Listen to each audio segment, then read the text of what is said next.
Shibaba, oh Shibaba, Baba, Shibaba, oh.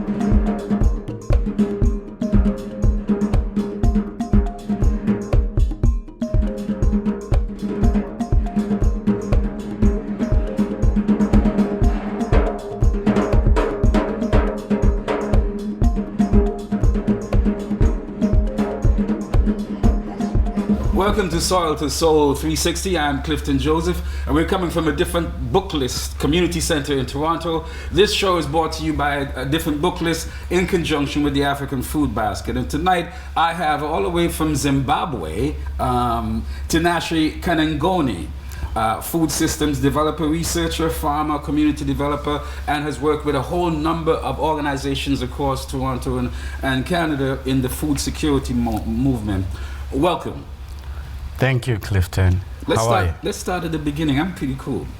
Let's start at the beginning in terms of how you got in touch with food in your native Zimbabwe.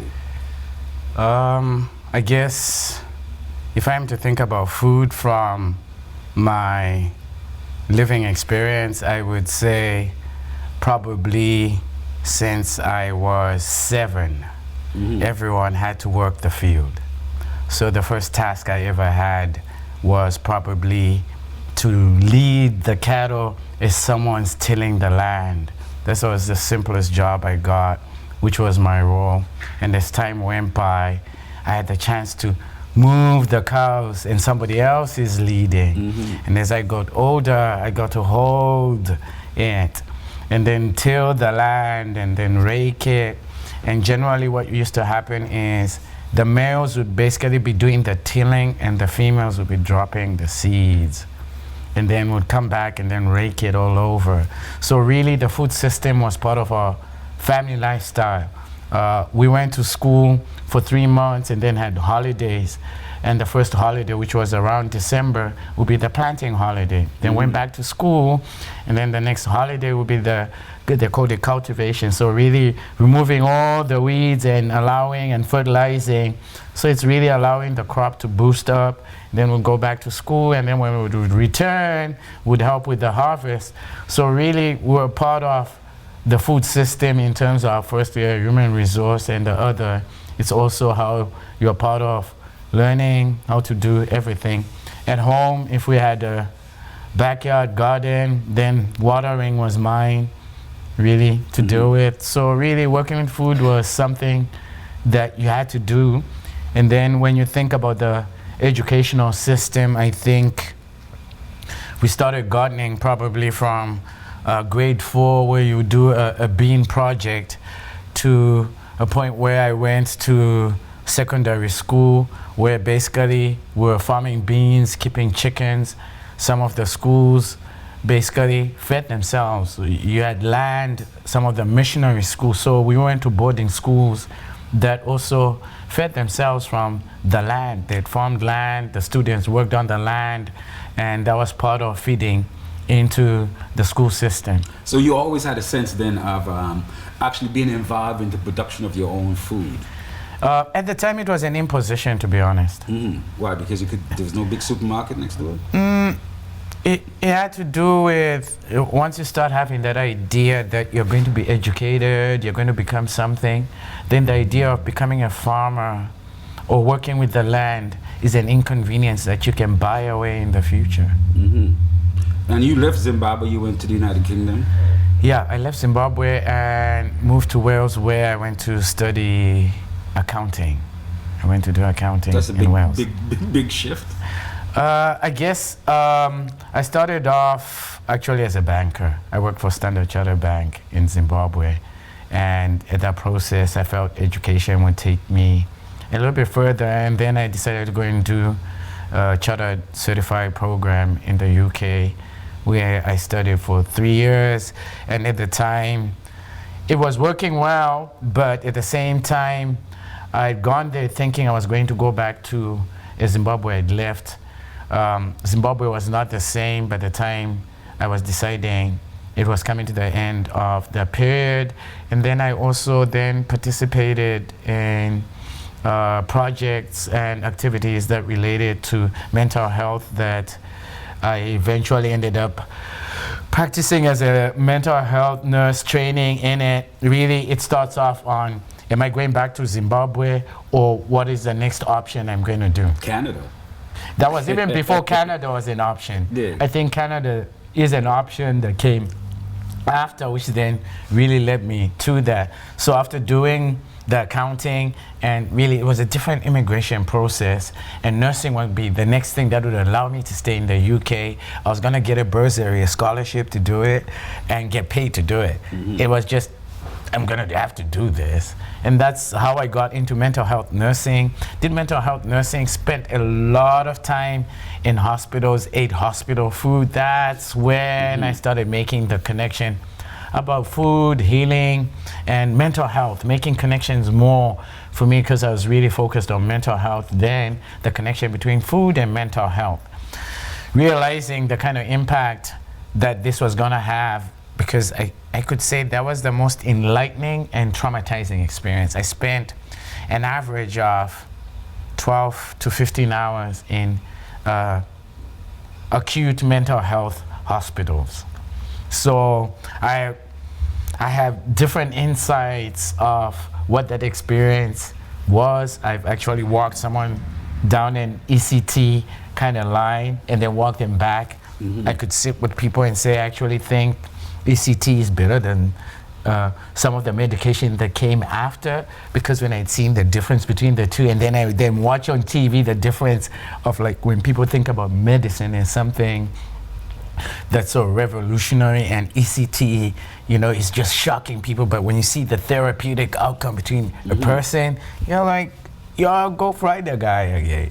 And how did you jump from nursing to food and food security? Now we're fast forward to Toronto. It was migration. I think it was, once it became an issue, first of all, I was totally excluded from the system as I migrated. And so in my sense of exclusion, food production became kind of a place where I felt I was being productive. And so once I started... How did you start? It really started, I had a partner who had connections with gardeners and the people who were growing food. And then in the area where I lived, there was a lot of Portuguese men who were growing in their backyards and balcony. So out of that, it became easy to kind of connect with the growing as a secondary experience, and the other, I felt like I was producing something rather than just spending my money from the bank. Just based on my history, there was a part where I wasn't being productive. And so that's how I started. And then started volunteering, went to Foodshare, started learning about composting, and then got to Foodshare, then became youth in the youth intern program at Foodshare. And Foodshare is one of the biggest food security organizations in Toronto. In Toronto. So once I got to Foodshare, I started working for the food security kind of flagship organization that was really demonstrating, distributing food, and did a youth program supporting newcomers, any unemployed youth. And so that's how I started. So you were like, what, the specialists who went in and teach them how to No, I actually went in as a youth. Okay. Yeah, I went in as a youth. I actually went into the food movement as a youth. I've actually, it also then created my path, my career path, because really I was coming from multiple directions. I wasn't sure whether I wanted to go back to accounting. I definitely knew I wasn't going back into mental health. But I was thinking of maybe business, and then kind of started doing some of those refresher programs, professional stuff. Interviews went by, things seemed not working out. The volunteering seemed to be going well. Foodshare offered me a paying opportunity to work there, so I started working there in the youth program. So once I started working in the youth program, really, I never looked back. From Foodshare, then I got a job to work with the City of Toronto. Working with the City of Toronto, Then that's when stronger connections with the African FoodBasket became close. But really, I'd seen Anan and the Afri-Can FoodBasket come to, I think it was Eastern Road, where they used to come and sort out the African FoodBasket box. And one day I said, this restaurant just passed through. When they first started, they used to deliver food to buy food. The ethnocentric, that was the first, like Foodshare was doing just a generic basket, but this was the African basket with the yam, the plantain. So there was a day that would also sort for the African FoodBasket. So I see this Rastaman, I'm like, who's that? So I talk to him, he does a session with us. So I connect with him, and then really we got really tighter once we got to Lawrence Heights, and we're working within the area where African FoodBasket had been key in starting a lot of the programming that was taking place at Lawrence Heights. At that time, it was Summer of the Gun, things. Really, my role was fitting at the time because of youth and violence. Because that was the Summer of the Gun was one of the years where we had a record amount of killings by guns, and a lot of them are young black men being killed by young black men. Yeah, and so funny enough, I say if that hadn't happened, the recruiting kind of framework had been used to an environmental science or studies kind of person, social justice. Generally used to be like the young white woman with like blonde hair doing it, and this time really what opened the gap for me, they really needed a young black man. To be honest, that's how I got this job. Exactly, and the food stuff was married. I had the Foodshare kind of underlining tone that was sufficient enough to give me a job there. Really, it was meant to be a job and a position, and to be honest, with the support of Anan, it really then became a role. Because look, the Lawrence Heights is an immigrant area in Toronto. Yeah. A lot of African immigrants were there too. Yeah, at the a lot same of the time. Somali crew. And with the Youth Challenge Fund, which is one of the responses by the government and some of the social agencies to fund a whole lot of projects that would involve young black youth. What was your job at Lawrence Heights? At Lawrence Heights, what was my job? My job started really, I was meant to do cooking and gardening clubs. But then working with Anan and learning more, and me also starting to realize the bigger issue, it really became a food security role. So I started off as a part-time doing gardening, cooking, seasonal kind of work, until it really became the heart of the center. So it started off really being around youth engagement. So once I started doing cooking clubs, environmental activities, capacity building, employment with young people, then that was the first key part of what my role was. But as things expanded, we had the market. And once we had the market... So you were growing food, and now you actually had surplus? Not even from the selling. It was really about using markets as space of bringing community together, and also creating the discussion of nutritious food being driven from the community. So with help from Foodshare, we had a partnership that really started running a market out of the Lawrence Heights Community Center. But as time went by, there was something always off because it seemed like a Foodshare market. And then really we started working with the East African Community Association, got money from the Social Investment Fund, and then really the market became a social enterprise or capacity building tool for a group of Somali women from the East African Community Association that we've been working with, and therefore we started running weekly market, cooking meals for the market, and then also cook meals for the soccer program that's out there. And we started bringing in some of the parents in, and then within it, the neighborhood had an uptake of food security because revitalization was coming in. We also had the biggest density of community gardens within a neighborhood, a TCHC neighborhood.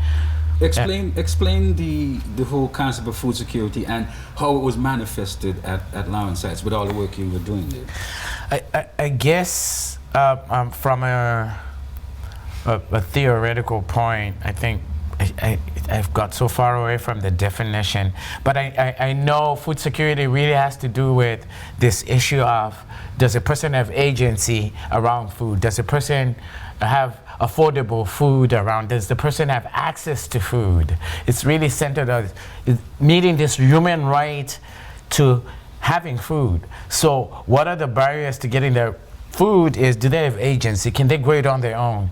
Can they afford it on their own? Is it near them? Is it acceptable? So the whole food safety falls into that. And then you think about appropriateness. So that's where you start to hear the culturally appropriate.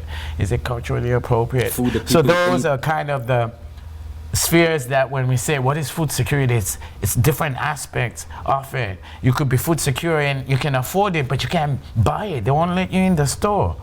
You could buy it, but it's not what you want to buy.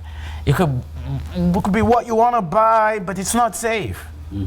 So there's all these sub layers of when is the food really adequate to consume beyond nutrition. There's all these other aspects in it that make it complete. Oh, what kind of plot were we talking about at Lawrence Heights, though? It's a backyard garden, but it's not just like 5 feet by 2 feet. So when you think about Lawrence Heights Garden, it's the demonstrative learning garden. So basically you're having kids that have never seen a potato grow, kids that have never seen a tomato seed, the kids that have never seen anything germinate. And they're involved from the very beginning, the whole process. It's from the whole process. So really for me, it was about demonstrating, and each year we had themes. So one year basically was a purple garden of everything. That's from purple okra, from purple corn to eggplant, anything that would fruit out anything purple, carrots, purple, anything. And then the following year, you're like, we're doing yellows only because people have seen a certain generic types of food. And then we got to a point is we're only growing things that people have not seen here. We're not growing things that you can find in a store. Who can bring this? So I think for us, it was a learning journey that we had a summer camp. With a summer camp that would start from age 9, and would have the leaders who would be trained before would be between 17, 18, and sometimes they would run programs within programs. So I'd have youths that would be in my program all year, and each one would be doing a program plan for each age group.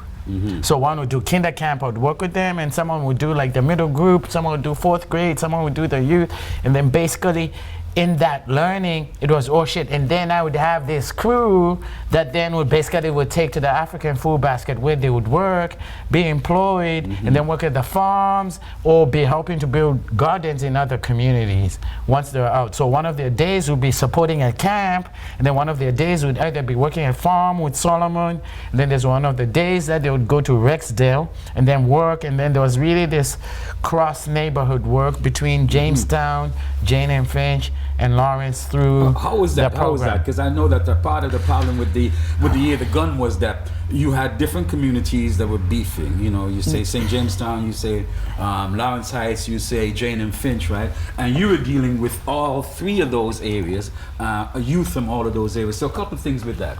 One is the process. What were they actually doing at the farm, McVean Farm, as you mentioned, in Brampton, and how did you have to maneuver between the beefs between community where people are from? I think there's a couple of things, background. So first of all, for me, I would call myself a new immigrant, at the time. So really, any neighborhood I can cross over first. So really from the head over, I'm not attached much, even though I now know my home base is Lawrence Heights, but there's also that room of the city space, and it was something that I hadn't really experienced as a newcomer. So it was something I was feeling from other people as a concern. So for me, there was a little bit of freeway from it. And then I think the second sub-level is, like, we're moving with Anand who's kind of a... And then Loli, the head of the African the African FoodBasket is also a kind of cross neighborhood kind of organization. So he's from Jane, he's also at Lawrence, he's at Rexdale.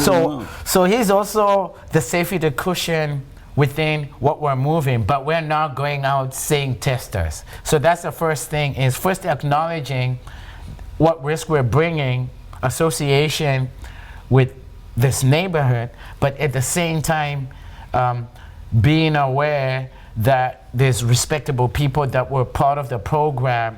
It wasn't just happening in isolation. There's community leaders that are participating in all those 3 neighborhoods. So we're not just turning up, and there was also a second level of, if you're someone from Jamestown, then you're gonna support everybody after they've done work to make sure that when they leave, they leave.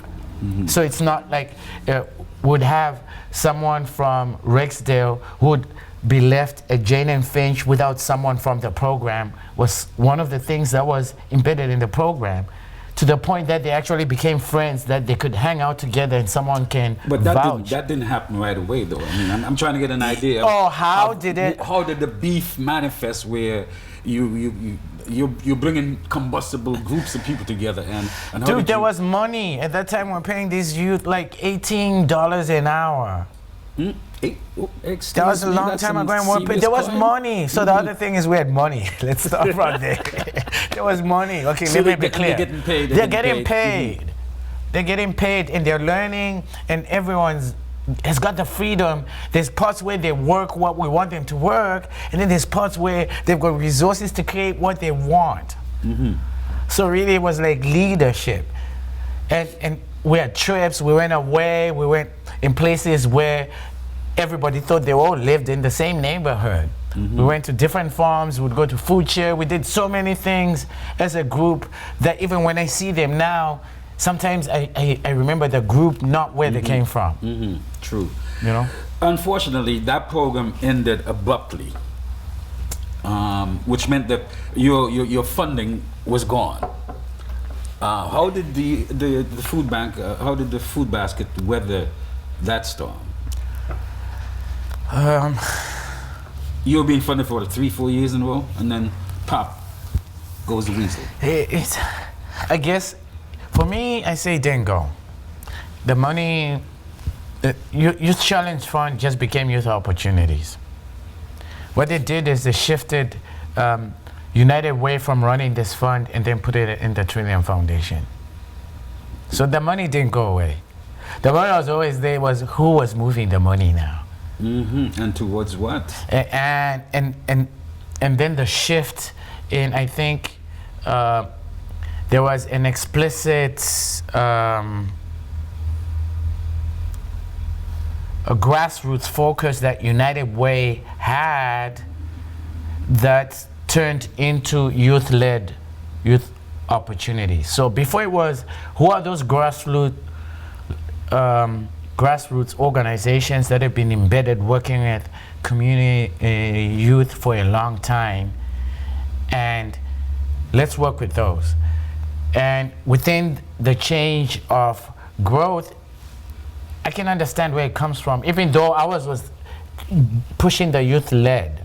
It was youth-driven, but led within an organization, and I can understand why it came, but there's also that insufficiency in what becomes youth-led as a separate unit of a program, because I think when youth opportunities, then you had to create youth-led vehicles. It worked for a point where I was running youth-led stuff.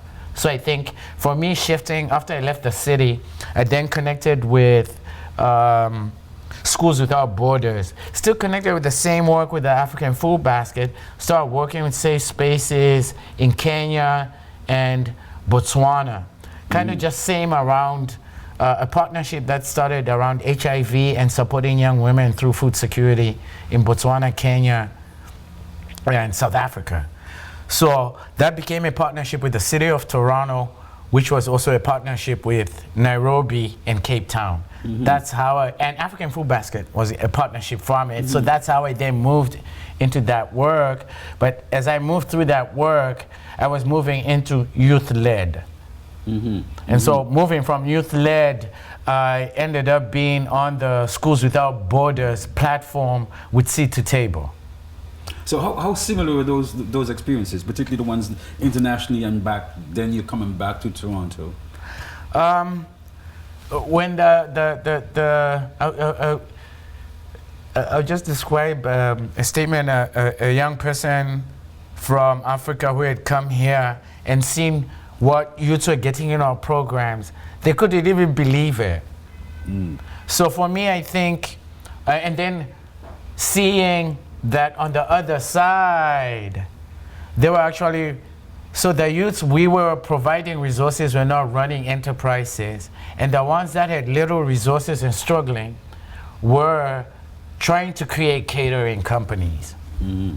So the level of immediate self-serving your own needs, and then the balancing between HIV, being a woman having no land, but the level of drive without giving them a penny was so immense. Some of them are still doing that work today. So, but in some ways you're going back almost to your hospital work in the beginning in the UK and with this here. What about, okay, after that, right? Because I know that almost the heyday of the Afri-Can FoodBasket, where you then started to work with a number of community groups at the farm itself who would come in and do a lot of work. And I know that some of those people actually ended up becoming farmers almost full-time too. So like even Black Creek has two stories. So there's that one woman working with the youth. It's actually a different Black Creek from what the Black Creek is now. Black Creek is the other farm that up at the Jane and Steeles area in Toronto. Yeah. And so at the time there's also the small Farm Start.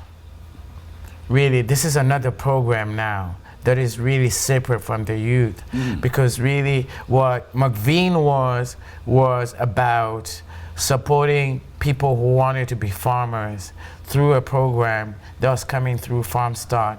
And Farm Start was an organization that had got land from TRCA at McVean and basically was creating a space to support new farmers. Explain how that would work though. What would you provide them with, these possible new farmers? So really the most important thing is you get off the boat, you don't have land tenure. So the first thing was access to land. No question. So everybody get X amount of get plot. a portion. Now this is where you rightfully can start. For the next couple of years, you can have a farm plan here. But I don't know much about farming. So really, for you to get the land, you had to be in the new farmer program, where basically there was a training program that will come attached with a piece of land. Okay. So in it, then you went through the business planning, the projecting, the working, the mapping out what you would do as a group. But then the resources that came, the barn, the tractor, the water system came as part of the program. And then they also had the support staff that was there to support with the infrastructure stuff that would go, whether it was tilling, whether the irrigation had gone wrong. So there was always someone to facilitate and support. Yep, and of course, people had to have a level of commitment, because if you say you're committed to a plot, it's not the easiest thing. You got to nurture. You had to pay. You actually had to pay. I think the course was at least, I remember last time was $600 or $500. So it wasn't like, seriously, I'm not just gonna do an acre for you and then tell you like pick an acre, do whatever you like.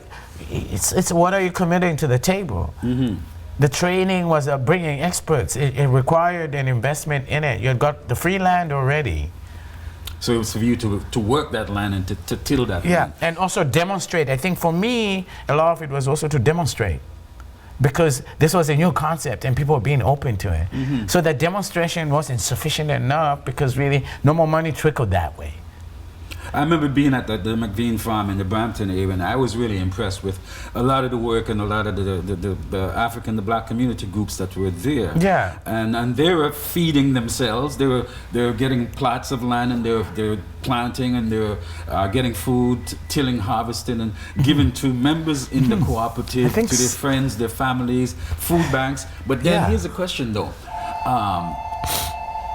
How different is that than the actual commerce of food production, where now you might say, you know what, I want to expand out to farmers markets or supply black restaurants. That's the first step. That's the first step, because you're going to fail on a small scale. You're going to know the ropes. You're going to get your routine right. It's a critical piece. It's a very critical piece. That's where you fail. That's where you learn. That's where you know what not to do. That's where you start to sway your new path before you want to burst it out there. So it's a good stepping stone. I think for me, it's just a question of, for urban accessibility, for someone who can't get to Black Creek or anything, that would have been useful, but it required someone who could drive. Who could drive all the time. I think I know someone who was part of it, who was actually running a farm in Hamilton. So there's stories of people, because all you needed was to first get attraction. I think she's a Zimbabwean woman, Mary. I haven't seen Mary in a long time, but I heard Mary was farming in Hamilton. So how important then is it for black folks here in places like Toronto, in urban settings, to become involved in farming? In farming. I think it's. I mean, because you get your own food, right? You get your own food. You get your own food. But I'll tell you again, when you're asking me, like, after working with in the partnership, and they made a commitment, went back to work in Zimbabwe, doing a lot of food security stuff. You've been traveling, brother. Yeah. Damn. I came back. After I came back, the most interesting thing is, after that, I started a goat farm, and I was still going to work. What I realized when I was back home, what my parents did when they were still going to work, they were still farming. And when I went back home, my friends were still tilling the land and still going back to work. So when I came back here, I was like, yo, I gotta have goats somewhere. And then on the weekend, I'm gonna check my goats. Because back home, you gotta go work and still have something running the wheel. And so I think there's another part where this northern society, or whatever we call it, convenient society, doesn't have that as an essential secondary economy. Whereas on the continent, it is the primary, and going to work is the secondary. Indeed. You know? Your side hustle is the main hustle. Yeah, so you go to work to bring stuff to this that you're building that covers everybody.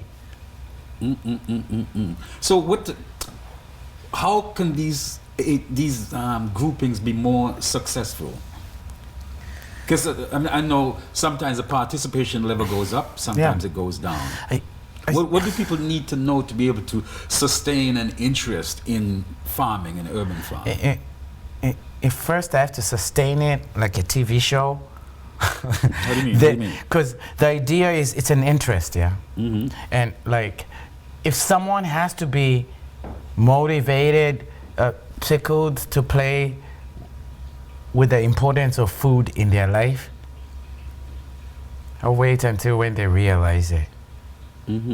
Because I think for me, the idea of proposing solutions to people who haven't found the use in it, it's still a hobby. It's not an essential piece of their day-to-day thing. So when you say interest, it's like a hobby. And I don't think it's a hobby. Well, I learned the hard way, because I participated in a farming program through the African FoodBasket last summer. And what I didn't take into consideration was how much work and commitment it took. Meaning that if I didn't go up to the farm for a week, especially if it rained, when I get up there, man, there's all these weeds now. I got to be on my knees and be pulling weeds out and this and that, so that I hadn't factored in how much nurturing it actually took. Yeah. I learned that lesson, so next time around, I'll know I have to be more fully committed. I think for me, there's two parts around this. When it's a chore, then it's going to be a problem. But if there's a therapeutic connection between the observation of plant growth and the earth vibe coming out of there, then the engagement with the space is it's an attraction, not an interest. It just goes naturally to it, because when you leave there, you know you have to come back because you like the way you feel when you leave there. True. Because I used to, the airplanes would come by going on the way to Pearson Airport, and that took me back to my childhood in Antigua, where I lived like close to an airport, the airport in the country. And also, just that sense of peace, where sometimes time just almost like it's sliding backwards even. And it's so peaceful. And then, of course, seeing the growth of the stuff that you planted from a seedling or whatever, and you've seen it growing, and then you see the fruit, the vegetables coming out of it, and just that sense of having done something. And then, of course, the harvesting, where you actually take the stuff home and eat and give away to people and so on. It's so yeah, I understand that therapeutic thing about it. But let's deal with some other difficulties, though, right? So you say to black folks, for instance, let's get into organic food. Mm-hmm. But a lot will say, hey, I can go to the discount store and get all of this food, and you ask me to spend more money, because organic food usually costs more, right? So you can't get away from the idea that it costs more. What do you say to folks then who say that, look, I can't afford, I'd love to do it, but it's just too expensive? I guess there's two sides of it. There's, would you like more or a certain quality, yeah? Like, you have a banana, it's a big banana, but it ain't sweet. Or you have a small banana, but it's a sweet banana. Mm-hmm. So those are the two sides. It depends what the person wants to feel. And so one part, I'm like, people can eat what they want on one hand, because at the bottom of their consumption, they're filling up. Mm-hmm. Whereas when someone starts to think about it as they're looking for essentials to be building something, mm-hmm. then the value changes, yeah. The value changes. But how do you convince them, though? Because I mean, a lot of people would say, look, that's all fine and dandy, but I'm shopping based on my pocketbook. I guess as a man of the hands, I come back again. Mm-hmm. I'm not here to convince. I have a conversation with you. You try it, you don't try it, but I'm not gonna try and eat organic. Don't. Just keep eating that garbage of yours. Go cheap. Your life is cheap. So I think the idea of trying to make some folk become what they're not, it's like, who made you become what you are? Your situations, your health, your friends. So at some point within those spaces, and individuals encounter whether personal, mm-hmm. global, would then lead them to that space where really they're gonna have to make that decision themselves. But you've done a lot of work, and I'm sure you must have some ideas, though. Because, for instance, here's what I'm thinking, right? Is that okay? You have the situation like you worked extensively at not just Lawrence Heights, but other places too, animating people to get involved in food, and you got a community garden, you got the cooking lessons and so on. But what if you live in an apartment and you haven't got access to a space behind a community center like Lawrence? Like, what can someone who lives in an apartment do? Can I just get back to my other statement? Okay. I say it's so different when I'm dealing with young people. Yeah. When you tell me I have to talk to some big folk like you and try and convince him to eat organic, I'm not wasting my time. But a youth man, mm-hmm. I got so much time, yeah. Because it's about, I create the tasting experience, I take them on a journey of understanding. Mm-hmm. It's so hard to change a man like you, it's gonna frustrate me. It's gonna frustrate me. That's why I was like, yo, just eat what you eat. But when I'm really working with the young ones, really, it's creating exposure, debating it, exploring it, watching the process, informing them. Like when they see the pesticide, the whole danger sign at the back of something that's protecting you know, from Home Depot meant to be for garden, for tomatoes, but there's a danger sign in the back. So it's about the context of experience. I also over-dramatize myself around people, like young people acting, performance. Yeah. So for memory's sake, yeah. So I see the conversion, and then the other is who you are. Most people might think it's the food that influences it, and you know, a certain type of leadership makes people think maybe the food is what makes the difference, and they don't even know I eat junk food too. So there's so many sub-levels of what is it. I think from the other is, you know, the nature of rapport you have with the person, relationship. Are you trustworthy? What are you modeling? You know, what kind of information? And is there a true difference in the taste between organic or not? Yes, absolutely. You know, so I think the nature of exposure and the space we're at and interacting is what facilitates for me to decide whether is this a battle I want to fight or not. Well, here's another question, right? You yourself and Anna Loli, the head of the Afri-Can FoodBasket, are probably two of the most experienced black folks in the country in terms of food security. You have done extensive work with a number of organizations, made a lot of connection with some of the key players, and a mainstay in the whole discussion around food security, food justice. What usual suspect, I say. Yes. How do the mainstream of the food security movement deal with the question of race? I roll my eyes. I think for me, the first thing I think about is there's this. It's too simplified. It's too simplified. It's a bit transactional in terms of. You know, I hear a lot. It's about looking through a lens. It's like looking through a pinhole. And trying to get meaning. It comes through as a training space, something you can train, and someone who really have a deep understanding. On one side, I'm thinking people have been trained to be racist for 200 years, and people want to do a 3-hour training, and they're like, tick box.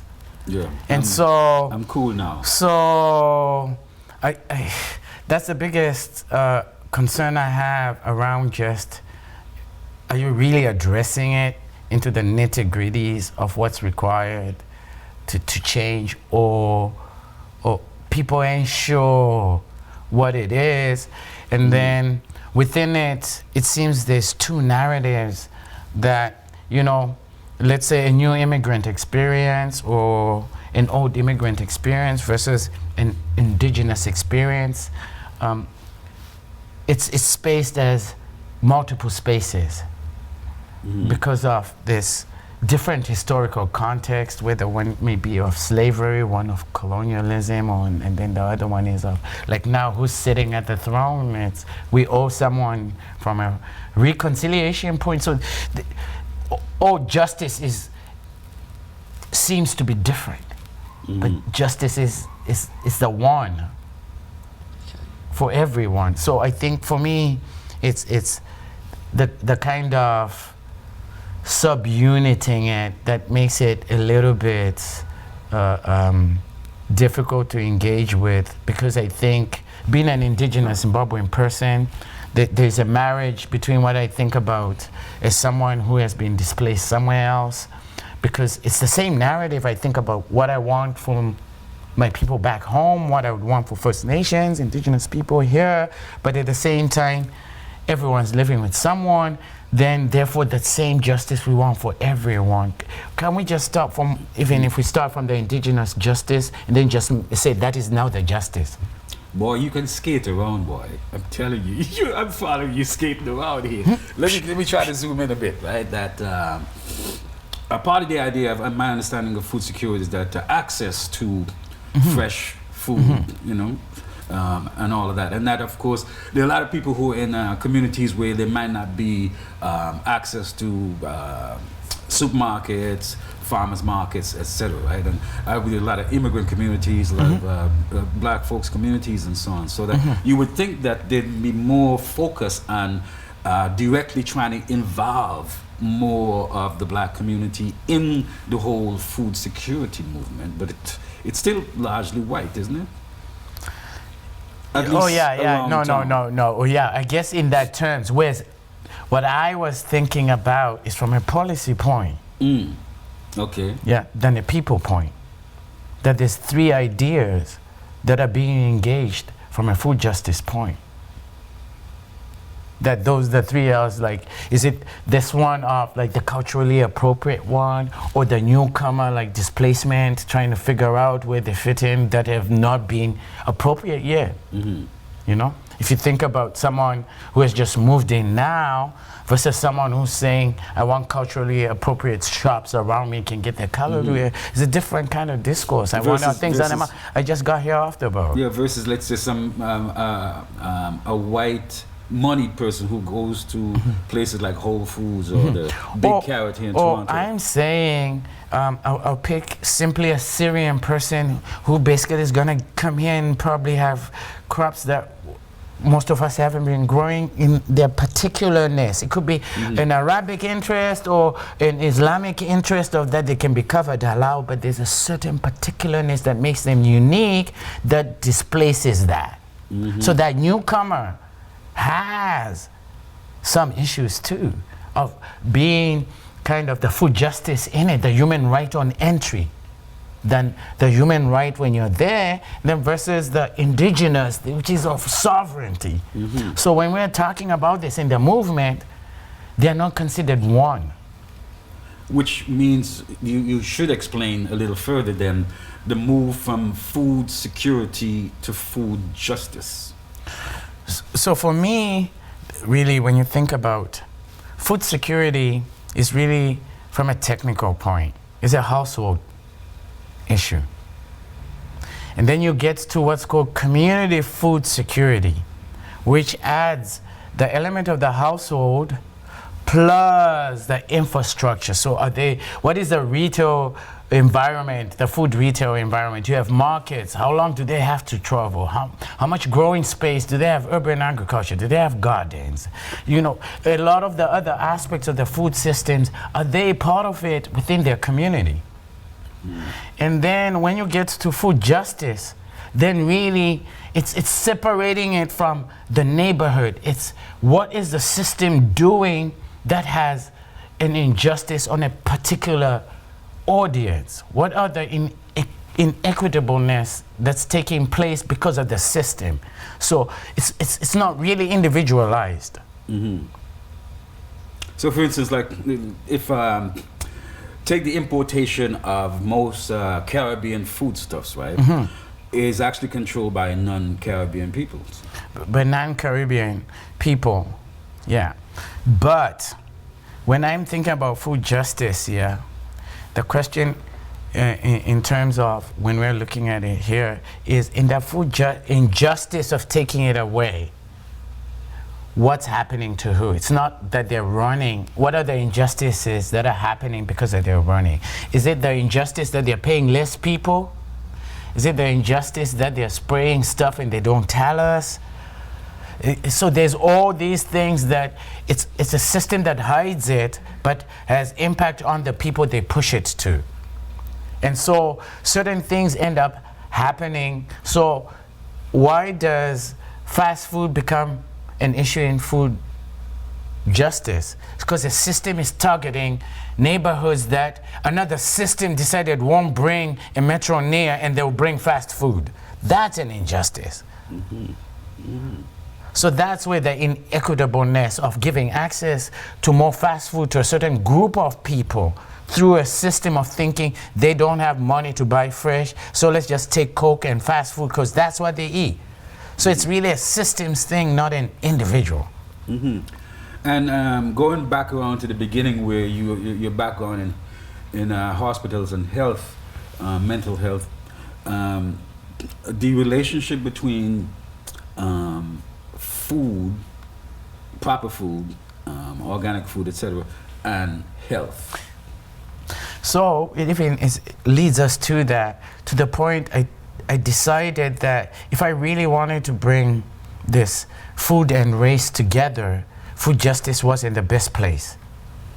It was really the health inequities that I'd seen coming out. Who's got more diabetes? Who's got more this? Then it'll be easier to say there's food injustice, because what they're eating is what's causing this health inequity as an outcome.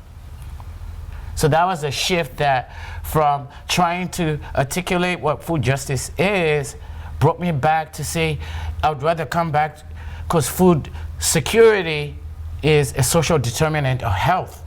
So the impact area is health and well-being that I'm really concerned about my community. It's not what they're eating or where they're eating or who brought the stores. I'm not looking for justice for the stores. I'm just saying, how come the system ends up having more of this in my community? And the stats say it. I can't prove food injustice, but the inequity that's coming out of the health outcomes connected to food, diabetes and all kinds of other things, high blood pressure. So if you think about the level of health conditions that are affecting the community, the injustice is really, all of them, 70% actually food related. So how much then do we need to change the culture of our food? Because of course, you know, soul food, or we like certain kinds of foods. We like fried food. We like certain kinds of things, right? That have sort of morphed themselves into emblems of the culture. How much do we need to maybe change our culture of food, or maybe cut it off from culture? I'm going to be a little bit controversial, because over the years I spent so much time. I know a lot of those other things kind of matter. And I realized the food habits, rather than tailoring it to a small space, I thought about the role of physical activity as a counter activity than trying to change people from eating. I felt like physical activity would have more impact than people. If people just ate whatever they ate and did physical activity, had better impact than people trying to eat well and not doing physical activity. That became a critical piece of my understanding around some of the meeting the health need without skewing too much. So there's no fast solution to the fast food problem. To what is healthy too. You could eat well and you have a stressed up mind, bad mind, eating organic. You know what I mean? So it's not in stone the way people make it. There's a marriage between how you look at the food and what else you do. So you could eat all organic and not do physical exercise and sit on your computer and die with a heart attack. What's the future of the African Food Basket and organizations like it that are community-based and are trying to really spread the gospel, as it were, of food justice? Is there a future? Because resources becoming limited. I personally think it's death of the organization, birth of alliances and networks, collective interest, coalitions. So if a group of people cannot connect with another super group of people, they're going to be a weak network. And an individual organization or part of a network that believes in them and is part of them is true, it's also going to be out of space, because as resources become less and less, the most essential thing required for cooperativity to take place is trust.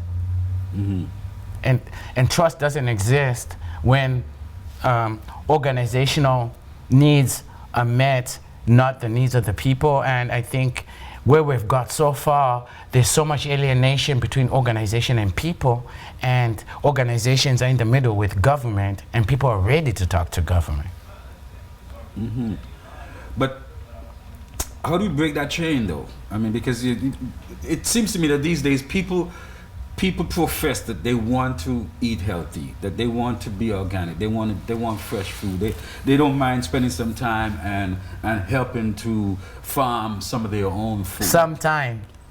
Yes. They want to eat all the time, but want to help sometime.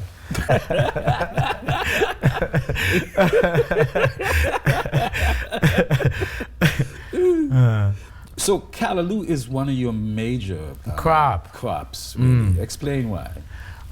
First of all, I think for me it's really business. The uptake from the market, and then the ability that I managed to grow it to a point I could sell it at the price non-organic is. So I think for me, and then it's really a healthy crop. But it's within our community, it's bought mostly by restaurants and women, really. So I think for me, it's the vegan Rasta restaurants have been so critical in supporting the callaloo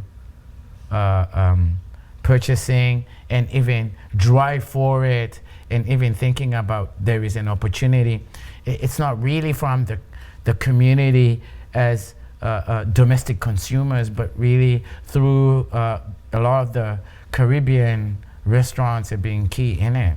I think for me, I've been grateful for that, and allowing me to see there's room for uptake, and they actually pay well. So you're actually getting a good price for what you'd have expected from an ethnic store. You're thinking, this is not going to be as big as market, whereas now I don't want to go to a more market because this guy's just going to come and buy it all at a good price. And for those who don't know what it is, what callaloo is, it's sort of like collard greens. Yeah, callaloo is amaranth, pigweed. Generally it's called pigweed, but I think it's amaranth too. It's kind of garden botanical name is amaranth something. But that stuff grows and grows and grows. Explain the process of growing it and why it's such a good crop for you. I think for me, it's when you think about growing crops, if you're gonna sell a sprout, that means you're selling it quicker. That means in 14 days you're out. So callaloo as a leaf, you're chopping, it grows again, chopping, it grows again. But there's a number of cuts you can do too, because it starts getting harder. See. It starts to get, that means you cook it longer. When it's becoming less, people don't mind having it harder too. Because when it's softer, they're like, I don't want this. Early season, everybody wants it soft. By fall, everybody is actually stripping veins at the back or cooking it longer. Yeah, because it grows like throughout the whole, like what, 3-4 months? It goes up to fall, but once it gets to fall, it becomes more fibrous, becomes less sweet, chewier. So it has a peak, and it really has a short window too. Really has a short window of being its best. It's when it's hottest, it's a tropical plant. It's like a mango. It's a leaf mango. It's best when the sun is really, really hot. If it's not really, really hot, it's not happy. Kale could live when it's not really, really hot. Spinach could do it. A Swiss chard could do it. But callaloo, that's why I used to put the black top at the bottom. It was really to give it so much heat. I'll be trapping the heat. Yeah, on the plant itself, yeah. So when it's germinating, yeah.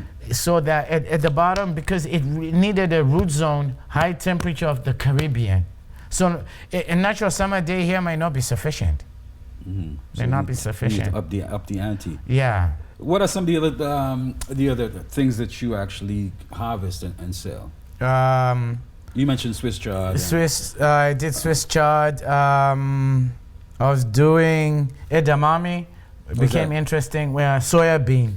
So doing soya bean really was trying to introduce a lot of like young black women during pregnancy, because it's a good source of vitamins during pregnancy. So really trying to introduce it as a cheap, affordable way of growing it within your backyard. So it's like soya bean, organic soya bean in its early stages is highly nutritious.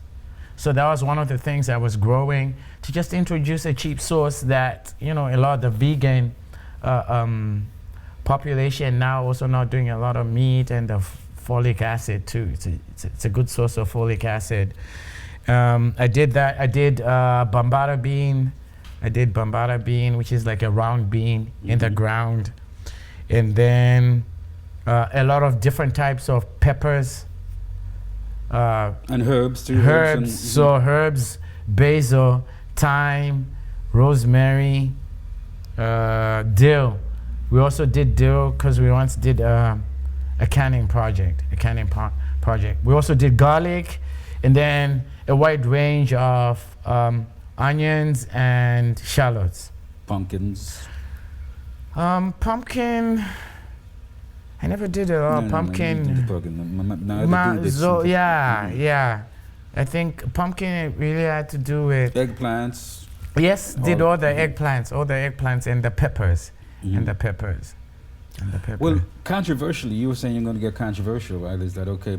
I know that the Food Basket has actually been out selling its products at a lot of the farmers markets that happen. And you mentioned earlier the fact that the vegan restaurants, the black vegan restaurants and so on, have been buying your products.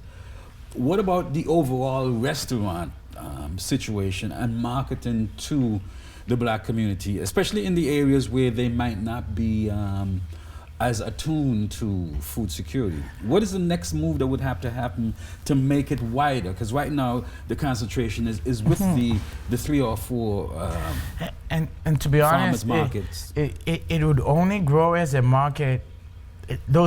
Only those restaurants, they all eat everything we have too. So it's also a supplier. Even if we wanted everybody to do it, you don't have enough product. We don't have. There's a time where we didn't have even the times where I'm like, you took it all. Let's wait for 3 weeks until it grows back. Wow. Yeah. Any final words? I mean, like, because you have moved through a number of the agencies, have worked on so many different aspects of the food security movement. Like, what would be your ideal job in the food security movement? Job? Seriously? Who likes to go to work here? Come on. Sorry. Can I say it was like a job? Vocation. Yeah. To be honest, I